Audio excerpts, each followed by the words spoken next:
My guest right now is a broadcasting legend, a Pittsburgh guy, and the Midnight Mayor of Conneaut Lake. It's a pleasure to welcome to the program Bill Hillgrove. Bill, congrats on 30 years with the Steelers and retiring from that job. What were the biggest moments of that time? Not necessarily wins, but moments. What leaps out? Well, I think two pop up, Mark, and that would be the Jim Harbaugh pass in the '95 championship game.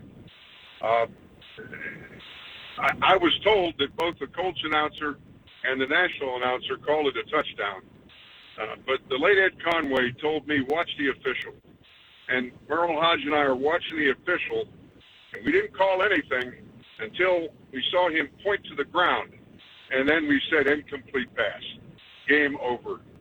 That was probably, one of them. But I think Ben's touchdown pass to Santonio in Super Bowl 43, that would be at the top of the list.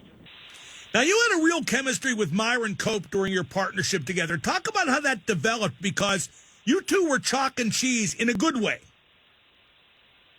I had a preview of Myron. First of all, when I succeeded Ed Conway for Pitt football, my first game in 1994 was at Florida State. And Johnny Sauer, who was appointed the color analyst, couldn't do it because of CBS commitments. And so they put Cope on with me, and, that's where we started to develop a chemistry. And then in 1983, Johnny Sauer had heart problems and was not cleared by the doctors. And at the last second, they put Myron in with me, and I did the whole year of Pitt with him. And that really set me up for what happened in '94 when Mr. Rooney came calling. Now, over your 30 seasons, you became identified with the Steelers, which I think is very difficult for a broadcaster to do. That's every announcer's primary goal. How did you do it? How did you become black and gold? I took Myron Cope lessons. He's the guy that came up with the terrible towel, which just basically made him part of the fabric of Steelers Nation. He's the only person that could have done that. And I took my cue. In other words, hey, you can't have a game without the fans, and you certainly can't have a broadcast without the game. And so, salute the fans whenever possible, and that's always been my mantra. And I've become a fan now. I'll be a fan on Sundays instead of a broadcaster. Will you still go to the games? I wondered about that when I heard the announcement. Will you still go to the home games? No, it gives me more time to be the Midnight Mayor of Conneaut Lake. That's exactly what I wanted to hear, Billy. Good stuff. Maybe we can watch a game at the Pelican this coming Steelers season. Now, that would be wonderful. That would be wonderful. Count on it. How did the job change over the years, and the expectations too? The game changed. I'm not sure it's for the better, but the game has changed. Free agency changed it. And, it's a little different, but it's still the same game.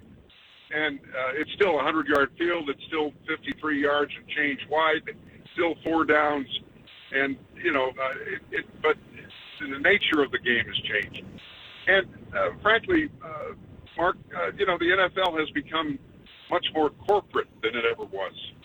And I know the money involved is, it's skyrocketed. Every year the salary cap keeps going up, and every year Roger Goodell puts money into the owner's pockets. And so as long as he does that, nothing's going to change. But unfortunately, with all the dollars involved, it's become much more corporate, and I don't know that I prefer that. Yeah, I was talking with Peter King a bit earlier, and we agreed that football becoming 24/7, 365 may not necessarily be a good thing in the long run. Where do you weigh in? I agree. The fact that we have football on Thursdays, Mondays, Sunday nights, I think it's almost to the saturation point.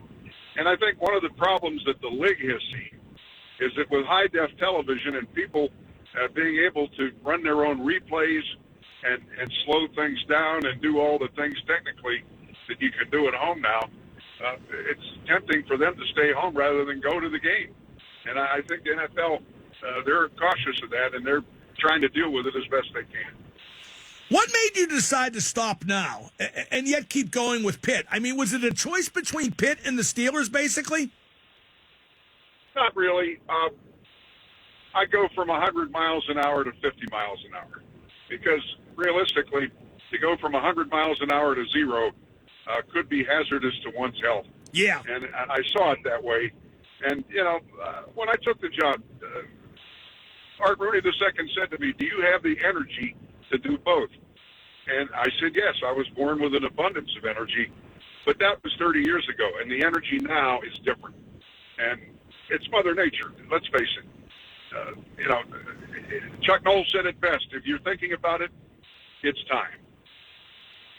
We're talking to Bill Hillgrove here on 105.9 The X. Billy, you logged some crazy miles to do both the Steelers and Pitt in the same weekend. What was the most difficult turnaround between games? Oh, I had probably Boston to Seattle. We had a 1 o'clock game in Boston, and I talked to Grill because I knew that he had worked at Boston College, and, he knows the Boston landscape. And he said, I know the state police commander for the Boston and happens to be a big Steelers fan, and I will call her. And he did. And she said, the voice of the Steelers will make it from Chestnut Hill to Logan Airport.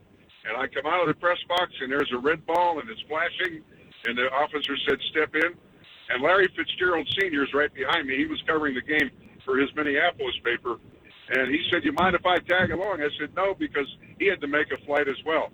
So here we are coming through the one-way streets of Chestnut Hill the wrong way and being waved by a policeman, and I made it with plenty of time to spare. Now, the other part of that story is I'm sitting on the runway ready to take off from Boston, and the pilot comes on and said, we're too heavy for takeoff. We have to blow off 500 pounds of fuel. And at that point, with the brakes on, he revs the engines, and we blow off 500 pounds of fuel, and I'm saying to myself, I got a 6 hour and 15-minute flight. I'm closer to Ireland than I am to Seattle. We talked about Myron, Billy. What about some of the other people you've worked with? Tunch Ilkin jumps to mind, Craig Wolfley. You've had a great crew alongside, haven't you? I have, and, they have great senses of humor.